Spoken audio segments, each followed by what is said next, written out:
Greetings to CS195. This is a quick JavaScript review going back over variables, loops, and functions because we are going to need those for doing all of our JavaScript and HTML, whether we're looping through classes or doing a function for event listeners or just keeping track of a variable for any of this. We need to kind of remember how those work.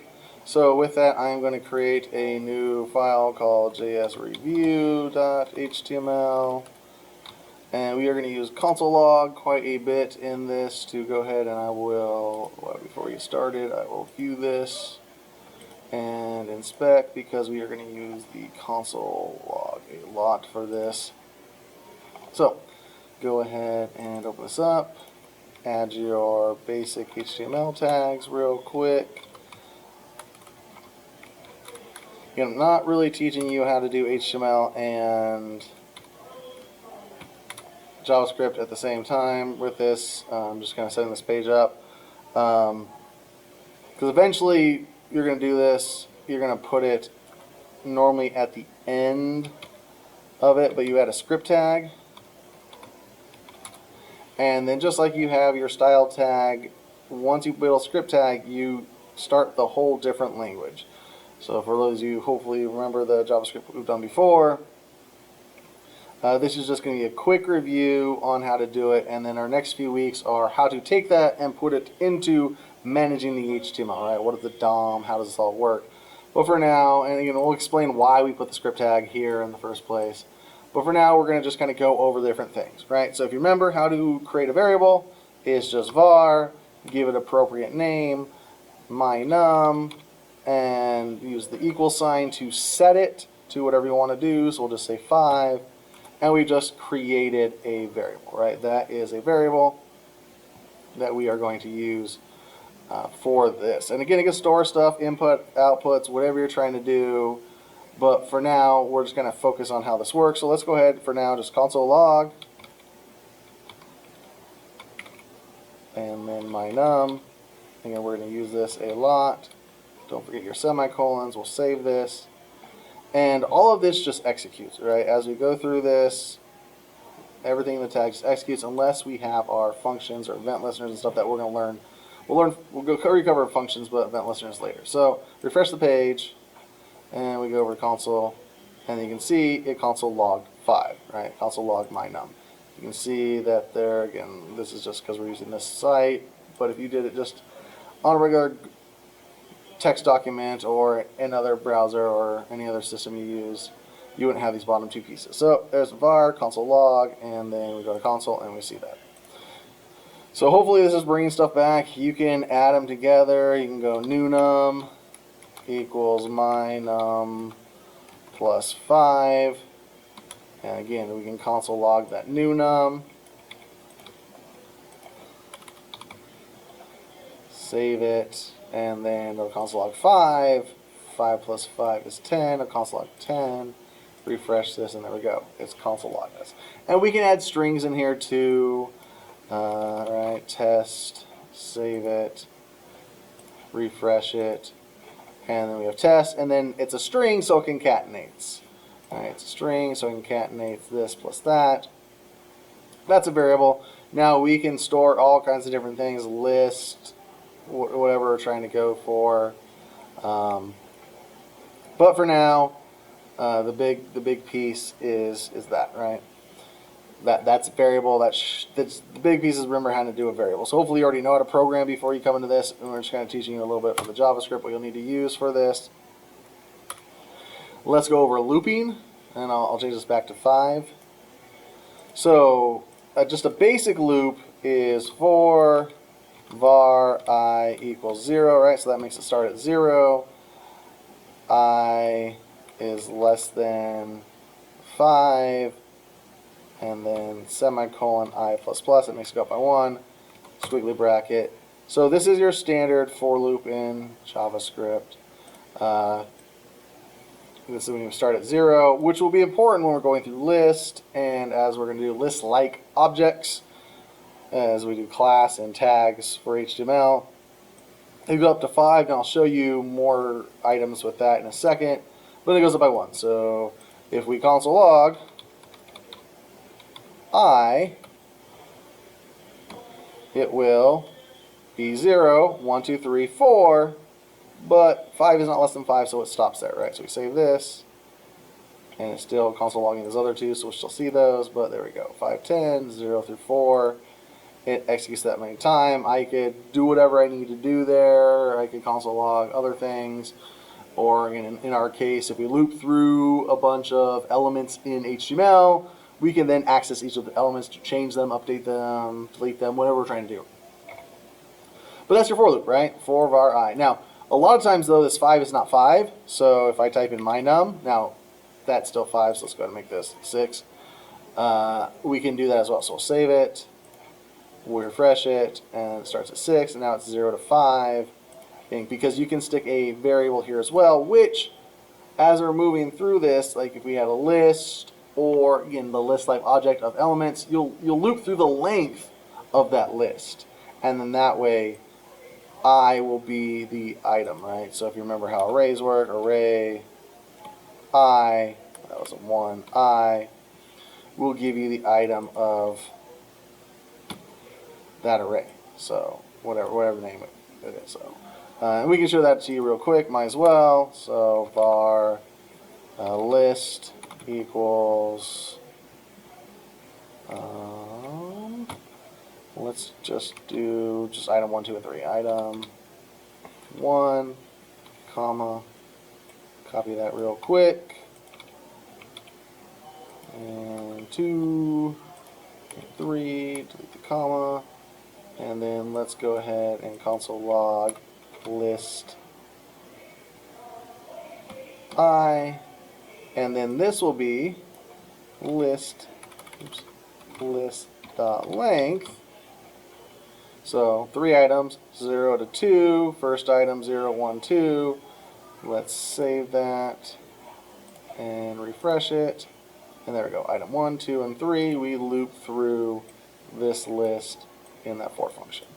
Yeah, these are some major pieces we'll get. Eventually we'll be able to get the input of whatever someone has in a text box or whatever they're trying to do. Just get something you can set as a variable, or the variable used as a piece of something else, or it might be used to get the whole entire element as we're going through. So, and that gets us back to list, loops, numbers, right? So that gets through most of it. The next thing we'll use a lot is functions. Now there's a couple of different ways to do this. You can actually create the function as a variable. Most of the time what I'm just going to use, which we used in the last one of the other classes before, is function, and then the name of the function, my function, whatever it's trying to do, squiggly bracket, parentheses, and then squiggly brackets. That's how JavaScript identifies what's inside of something, are the squiggly brackets. And then we can do whatever we want to do. So I can console log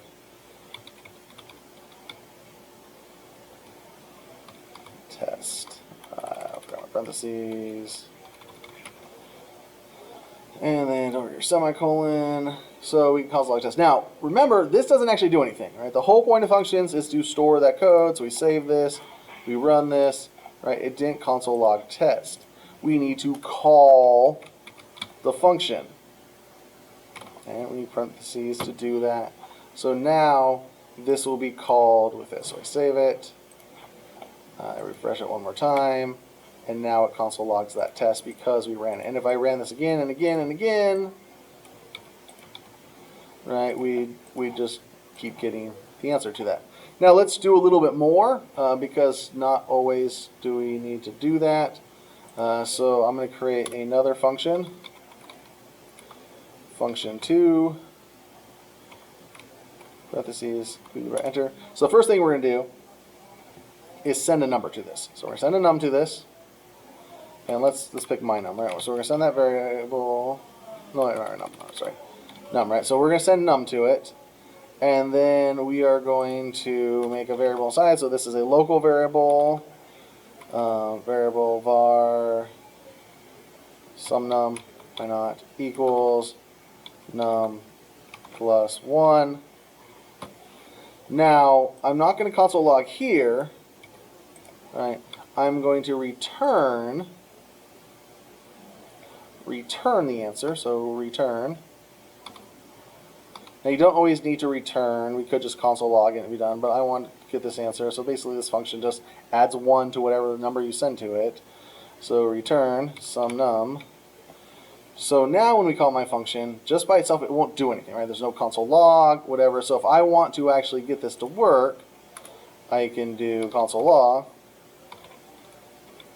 and then I console log my function. And we also, though, we need to send it a number, so let's send it 5. So in this case, when we run this, remember, simple function, we just have the function, you call it, it executes the code inside of it. But then you're also going to need this where you have something sent to it, and then it uses num. So if I send 5, 5 plus 1 is 6, it'll return 6. It returns 6, so this becomes 6, I console log 6. So I'm going to make a comment out of that because it's not doing anything right now. And let's refresh that, and there we go, 6. I'm only calling this one function, I'm calling it right there, equals 6. Now, let's go ahead and send a num to this one as well. And this one is going to do var, and we can use the same one in this case because they're both local variables. This one is going to add 10 to it. Now for demonstration purposes, I am going to go ahead and console log some num. Alright, so I console log some num. Now when I console log this function, it's just itself, right? It's going to return this, it's going to go here. Now, I can send items to this. So let's make var total equal to, and let's grab this my function, and let's go ahead and set the new num, right? New num. So my num is 6, new num will make it 11. This will var total equals send 11. 11 plus 1 is 12. It'll send 12, and the total equals 12. Again, by itself, that doesn't do anything. But we can go ahead and then call function 2 and send total to it. And the total is 12, so we console log, well, eventually, so we send 12. 10 plus 10 is 22. 12 plus 10 is 22. So we do that, some num 12, we save this, and we refresh this, and then we get that 22. So again, don't get confused by this. The biggest piece of functions are you need to call them. As we'll learn in a little bit, we can put those inside of an event listener and basically have them called when we click on or whatever we're trying to do for whatever we're listening to. So that's going to be really important but you need to know how the function works. So if you can't create a function, you can't do an event listener, because remember, the whole point of functions is to store that information, and in this case we're going to store that information so that it can be called with an event listener. The other option, of course, is to store it and just use it over and over again, like when I did the function, my function, to get it to say test 3 times. Second piece of that is that's just the basic get a function to work, right? Function, name of it, parentheses.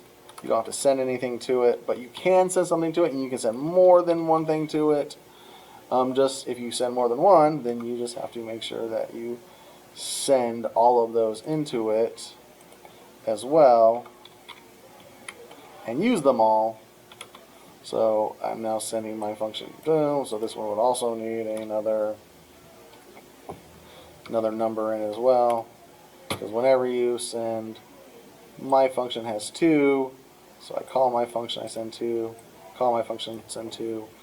It uses them as variables. You can add them together, you can process them, do whatever you need to do with them, and then you can either return, so in this case it's going to return it, and console log it, in this case it returns it and sets it to a variable, which is then sent to this other one, which it does. So again, just depending on what you're trying to do with your function, There are a lot of options, but hopefully this is a review, right? This is how JavaScript works. This should all be a review, because as we go through next weeks, we're not going to spend a whole lot of time on how this works, and more or less, how do you use a function with an event listener? How do you use a for loop with an array-like object, right?